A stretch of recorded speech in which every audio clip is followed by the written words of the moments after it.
Un momento la Comisión de Educación y nos trasladamos a la sala Luis Bedoya Reyes. Sesiona la Comisión de Constitución y Reglamento. La preside, como de costumbre, la legisladora Rosa María Bartra. Veamos. Local de votación y no le generará dificultades de todo el desplazamiento que usualmente tenemos y por eso había tanto tráfico el día de la elección. Y ese es un trabajo que venimos haciendo y lo manifestaba, y estamos alrededor de más de 6 millones de electores, casi abarcando todo lo que es el Lima Cercado, ¿no? Todo lo que es Lima Cercado y algunos distritos al interior del país. Al interior del país no hay tanto problema porque son distritos pequeños, ¿no? No hay tanta dificultad, en la gran mayoría, claro, no estoy hablando de los urbanos, no hay tanta dificultad de identificar el local de votación porque a veces encontramos 1 o 2 locales de votación en distritos de menor cantidad de electores.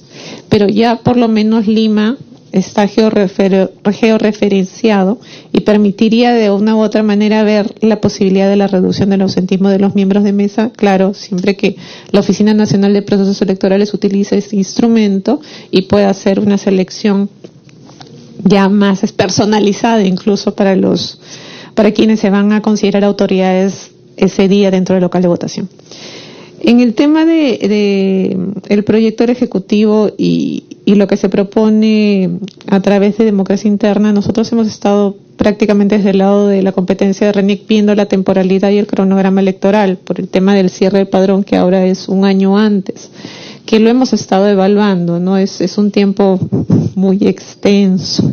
Pero también hemos tenido cuidado en mirar el cronograma porque hay muchas propuestas de hitos en el tema de democracia interna, en el tema de inscripción de candidatos, en el tema de sorteo de miembros de mesa. Y tenemos, creo que acá, tener la posibilidad de reevaluar el tema del cierre, porque estamos restringiendo mucha movilidad al ciudadano. No estamos tampoco diciendo que se reduzca a 6 meses, porque hemos hecho análisis sobre el tema en el plano de la verificación de domicilio que trabajamos para limpiar el padrón electoral de estos personajes que lamentablemente hay y existen, que son los golondrinos, ¿no?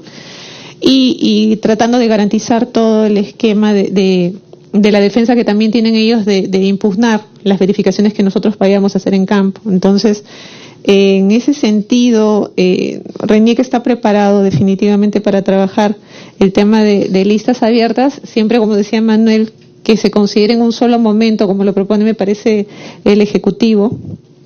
Y bueno, y si es solo afiliados, lo que hace RENIEC en ese caso es un cotejo, ¿no? Es un contraste contra la base de datos y la autenticación de la identificación del ciudadano a partir de la información que ha trasladado el partido político al ROP, lo cual también es inmediato.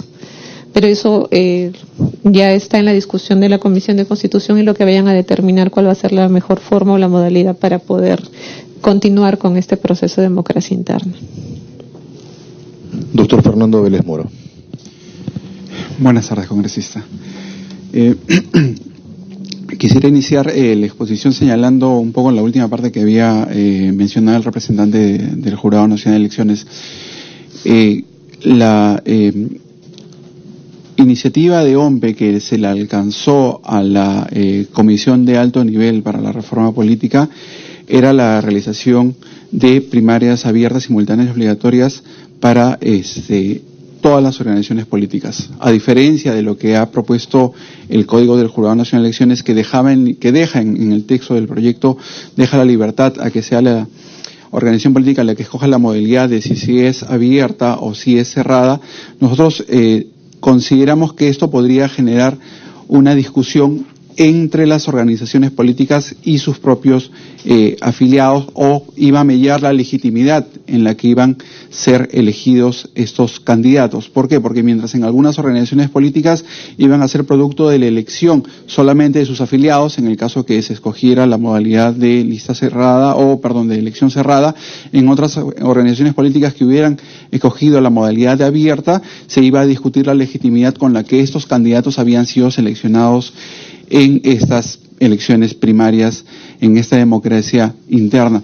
Ciertamente, para evitar este tipo de diferencias es que se consideró y se le alcanzó en su momento, cosa que recogió esta comisión de alto nivel se alcanzó la idea de que fuera a través de primarias abiertas, simultáneas para todas las organizaciones políticas. Del mismo modo en que se quieren evitar estas discusiones, es que la propuesta que se alcanzó a dicha comisión señalaba que todos los cargos de elección popular debieran ser sometidas a este proceso democrático interno, y no solamente como lo hizo finalmente esta comisión de alto nivel, que solamente sean determinados cargos.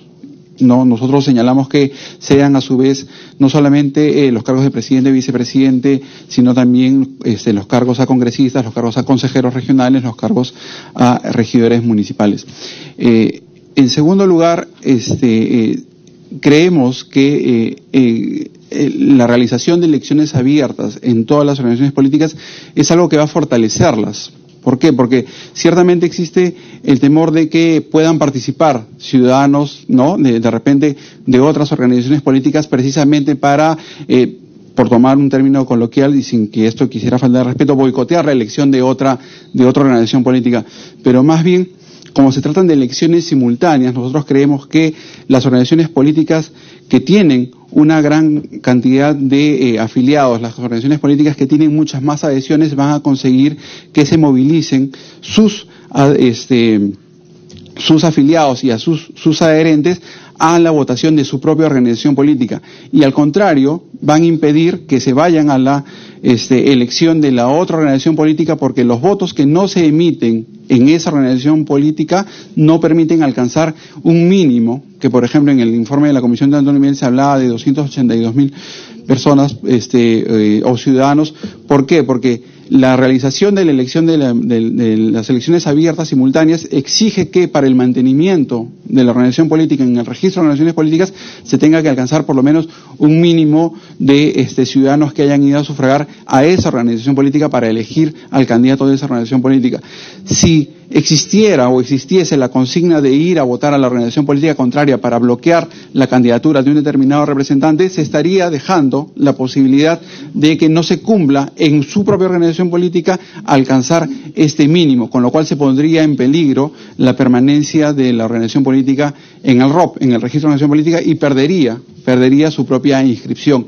Entonces, no se trata solamente de elecciones abiertas como un proceso de democracia interna que permita escoger a candidatos, sino también como un mecanismo para el mantenimiento de la inscripción de las organizaciones políticas en el ROP, en el registro de organizaciones políticas, de modo que resultarían fortalecidas las organizaciones políticas, y al cabo de de estas primarias abiertas, se estarían descartando aquellas organizaciones políticas que no tienen capacidad de movilización de afiliados y de adherentes o de simpatizantes para que puedan participar en este proceso electoral, que en buena cuenta va a redundar en su permanencia en el registro de organizaciones políticas, porque aquellas organizaciones políticas que no tengan ese alcance, que no tengan esa capacidad de movilización, que no tengan esa llegada, no van a poder mantener el registro de organizaciones políticas, con lo cual creemos que se descarta el temor de que puedan ir a votar a otras organizaciones políticas con la finalidad de, si se quiere de alguna manera, boicotear la elección interna, porque los afiliados o los ciudadanos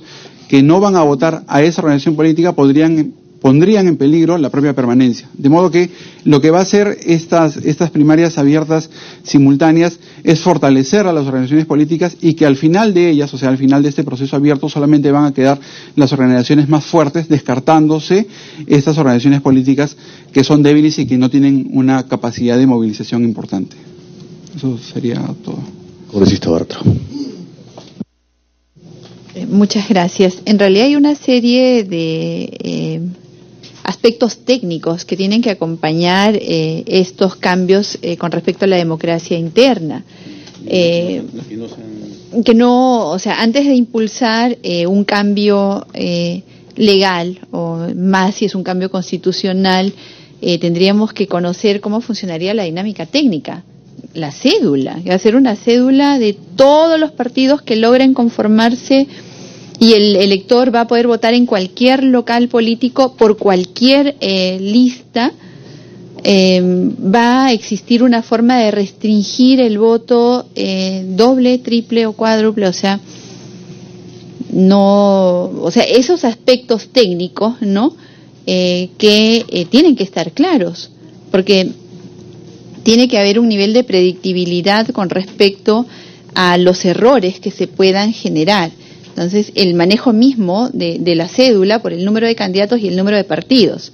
Entendiendo, vamos a ponernos en el escenario hipotético en el cual se aprueben todas las iniciativas legislativas y estamos en el 2021 y con el número de afiliados que se está proponiendo a partir del Poder Ejecutivo, tenemos 40 partidos políticos que han logrado el 0,075% de afiliados, que en realidad es un número bastante pequeño con relación a la valla que hay ahora.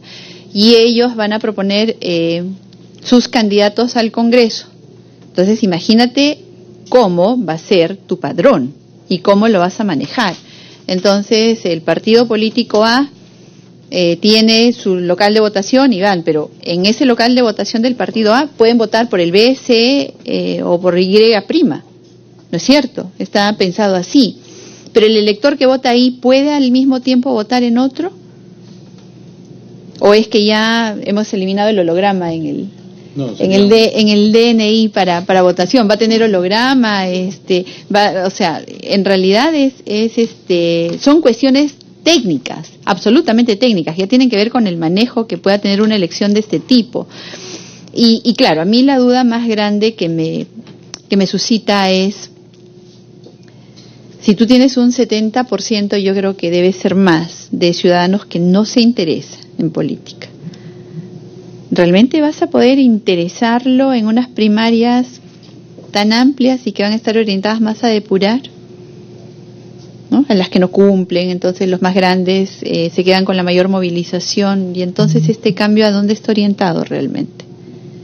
¿A qué es lo que tú vas a conseguir finalmente como efecto real frente al desinterés y lograr el interés y el acercamiento de los ciudadanos a la participación directa en política? Ojo que no es solo elegir, es participar, porque para que tú puedas elegir tiene que haber a quiénes tú vas a elegir, por supuesto. Entonces, con los actuales límites que tenemos en la publicidad electoral, ¿vamos a poder orientar bien a los ciudadanos para que decidan en una elección interna que va a definir una lista que no la puedes mover después? O sea, son una serie de preguntas que quienes hacemos política, y la hemos hecho en muchos escenarios desde hace mucho tiempo, válidamente planteamos, porque obvio, en un escenario académico puede parecer no solo lógico, sino además interesante para mejorar. Pero la verdad es que mientras más requisitos pongas y más eleves o bajes la valla, dependiendo del espacio, probablemente menos interés vaya a tener la gente tanto en postular como en elegir. Y todo cambio, desde mi perspectiva, debería estar orientado, en primer lugar, a lograr que hayan más candidatos con los requisitos que el Perú necesita y que haya más gente queriendo interesarse para elegirlos. No sé si desde la perspectiva de ustedes los cambios que se proponen están orientados para ese fin. Sí, doctor Chuquillanqui. Sí, justamente el Jurado Nacional de Elecciones, cuando ha venido evaluando esta nueva versión del proyecto de código, incluso desde el código 2017, ha tenido en consideración varias de las preocupaciones que usted mencionaba durante su discurso, ¿no? Y es por eso de que nosotros lanzamos el proyecto de código de forma integral, porque todos los aspectos de la legislación electoral están relacionados uno con otro. Si bien, por ejemplo, el proyecto de código plantea algunas iniciativas que permitan que el partido político o la organización política en general tenga vida partidaria y se interese justamente por incrementar el número de afiliados que tiene para que pueda luego en los procesos de democracia internos, procesos para elegir sus propios dirigentes, elegir a las personas que son más idóneas en este ambiente pues de vida partidaria, ¿no? Y es por eso que también el jurado planteaba la posición que hemos reflejado en el proyecto de código, ¿no? Una democracia interna que digamos como base tenga la participación de los organismos electorales, que creo que eso le daría un respaldo técnico grande a la realización de estos procesos de democracia interna, y la posibilidad de que solamente existan dos opciones para la misma, ¿no? La primera, la elección entre afiliados, que con la participación de los organismos electorales sería una elección rápida, simultánea, y que aseguraría que efectivamente la voluntad de los afiliados está reflejada en el resultado final, y una segunda posibilidad en la cual votarían todos los afiliados, pero también los ciudadanos que así lo quisieran, porque obviamente no todos los ciudadanos tal vez tengan pues el interés de participar en la vida partidaria de un partido en específico, o tal vez no tienen ningún interés de hacerlo, pero se salva la posibilidad de que si hubiera algún ciudadano que así lo quisiera, se pudiera realizar. Y la opción contraria, creo yo, digamos, a partir de la evaluación que se ha hecho también, es un poco más difícil de ejecutar, porque como se ha señalado, el problema va a ser en cómo el ciudadano toma la decisión para la democracia interna frente a la gran cantidad de candidatos o precandidatos, en este caso, que se presentarían, ¿no? El ciudadano tendría que estar altamente informado sobre cada una de las opciones para poder tomar una decisión, lo cual se presta a confusión. Y bueno, ¿no? Y justamente creo que esas dificultades son lo que ha llevado a que no se considere para las elecciones de los estratos, digamos, de autoridades subnacionales, como son los consejeros regionales y los consejeros municipales. Es por eso que nosotros, por lo menos desde el jurado, planteamos de que tal vez se considere la opción que estamos presentando en el código y que hemos venido presentando pues ya desde el año 2011. Muchas gracias. Gracias, doctor. Bueno, por eso es que la Comisión de Constitución organizó el debate alrededor del código, porque no puede existir reforma que no sea integral. No se puede, una impacta en la otra. Sin embargo, ustedes son testigos, porque ustedes sí están interesados en seguir el debate que se da en medios. Existe por parte del Poder Ejecutivo, no sé si está el Poder Ejecutivo participando hoy, ¿no? ¿Ya no? Ya no. Entonces, ellos exigen un nivel de priorización que desordena el abordaje integral. Nosotros vamos a insistir con una reforma integral, porque si no, no vamos a reformar realmente nada. Y sin una profunda reflexión, es mucho más viable tener una elección interna en la que estén, como la organización política lo decida, afiliados, y otra en la que puedan participar afiliados y no afiliados, pero que estén interesados. Porque de ahí a obligar a todos los ciudadanos a participar en el proceso de elección interna, con la amplísima cantidad de candidatos y la prácticamente nula información por las vallas que hay con respecto a la publicidad, realmente yo creo que el remedio puede ser peor que la enfermedad, y el alto desconocimiento que va a existir frente a la altísima dispersión más que la dispersión, la enorme cantidad de posibilidades disminuye la cantidad de información que se pueda tener para tomar una decisión. Entonces nosotros vamos a reflexionar en base a la información que ustedes presentan, que obviamente es técnica, para poder organizar el dictamen. Y el acompañamiento de ustedes es definitivamente fundamental. No sé si hay alguna participación más. Doctor Vélez Moro. Gracias.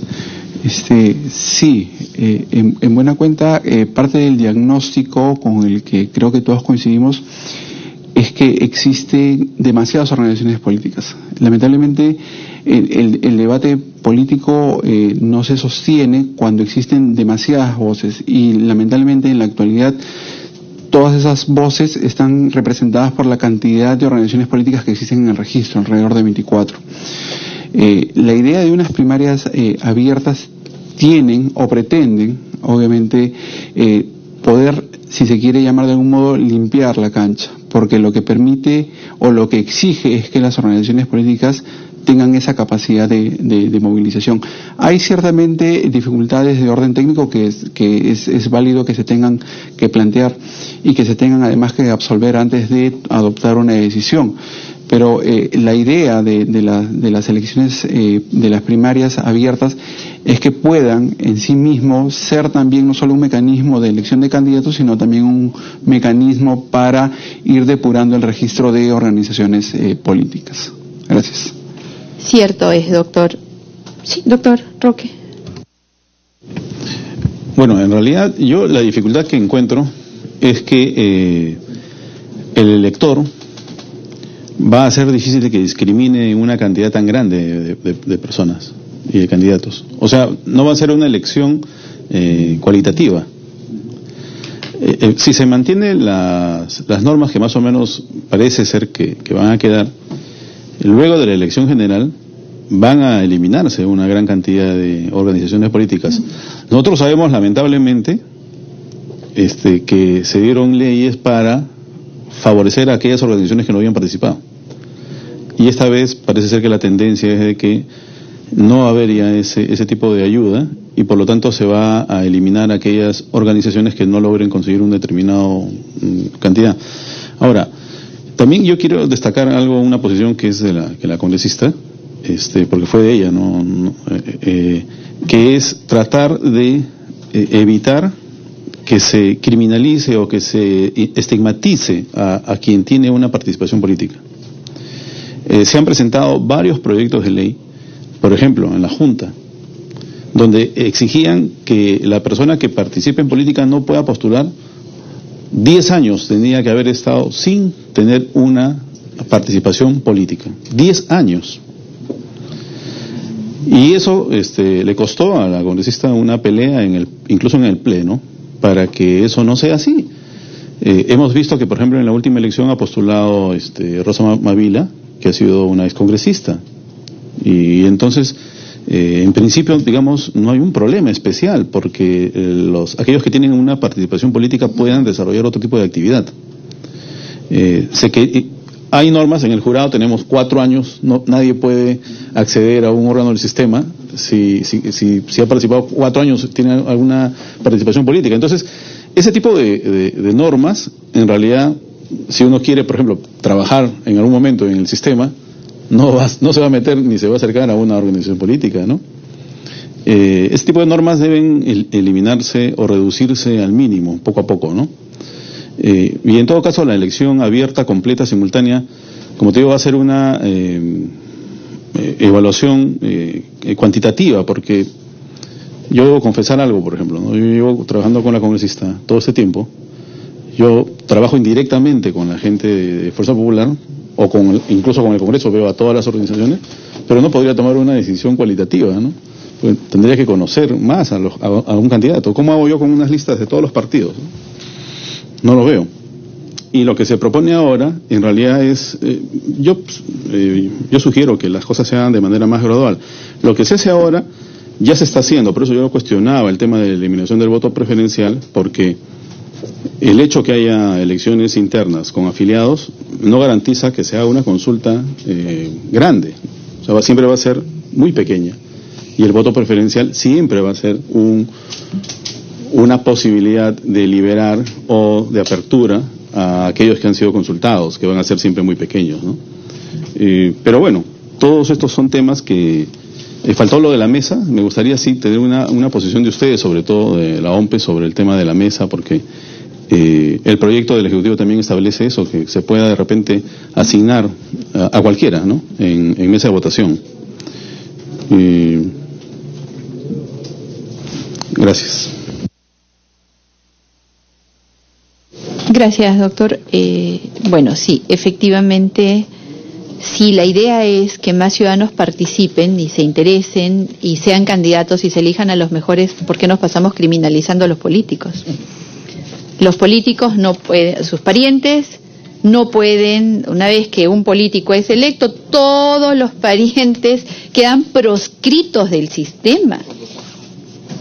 Yo parto de mi experiencia personal. Mi hermana venía trabajando en el Ministerio de Educación 2 años antes de que yo sea electa. Yo salí electa y le han abierto 8 procesos penales, solamente por haber seguido trabajando. Hoy día estoy presentando la segunda apelación de un proceso en el cual ella era servidora en la modalidad de locación de servicios, ganaba 5.000 soles y cada apelación está costando 4.200 soles. ¿Realmente así quieren, o sea, con este sistema en el cual no hemos prácticamente anulado la presunción de inocencia para tener la presunción de culpabilidad? ¿Cuál es el objetivo de una reforma? Y seguimos con la cultura de la sospecha. Y seguimos legislando orientados por la cultura de la sospecha, criminalizando el ejercicio político, cuando en realidad lo que deberíamos hacer es hacerlo accesible para que los mejores puedan interesarse y los ciudadanos puedan sentir que hay representación. Pero en lugar de eso seguimos trabajando para, la reforma es para cambiar las cosas porque todo esto no sirve. ¿Realmente hemos hecho un examen de esto no sirve? Fíjense.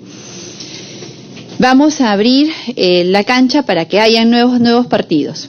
Esos nuevos partidos realmente tienen el tiempo necesario para llegar al 2021 fortalecidos y con afiliados y con adherentes y simpatizantes y gente interesada que vaya a votar por ellos. El 2021, con un padrón que no sabemos el tamaño que pueda tener, los obligamos a todos los ciudadanos a elegir. ¿Quiénes van a quedar? Los mismos, que tienen ahora capacidad de movilización. ¿Vamos a cambiar algo realmente? Y es que una propuesta de cambio tiene que partir de un diagnóstico adecuado, que tiene que ser necesariamente práctico, con nuestra realidad, con nuestra idiosincrasia, con nuestros niveles de acercamiento y alejamiento a la práctica política.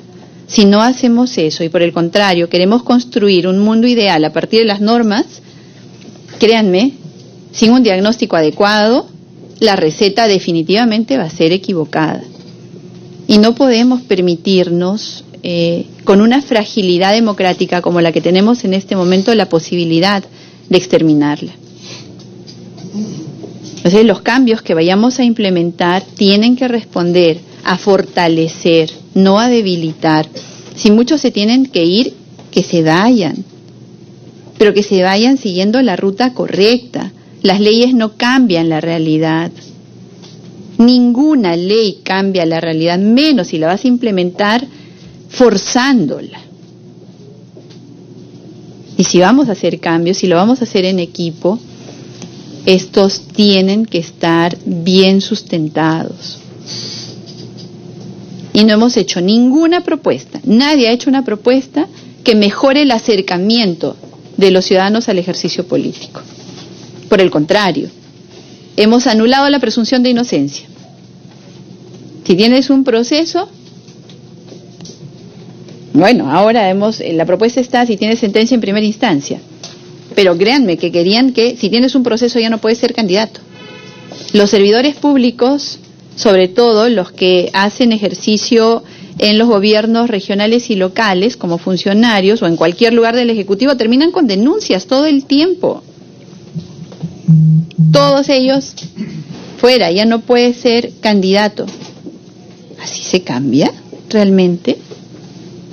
Desde la perspectiva nuestra, no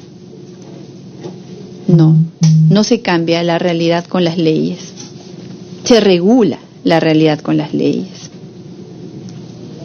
Pero esta regulación, repito, debe responder a un diagnóstico adecuado.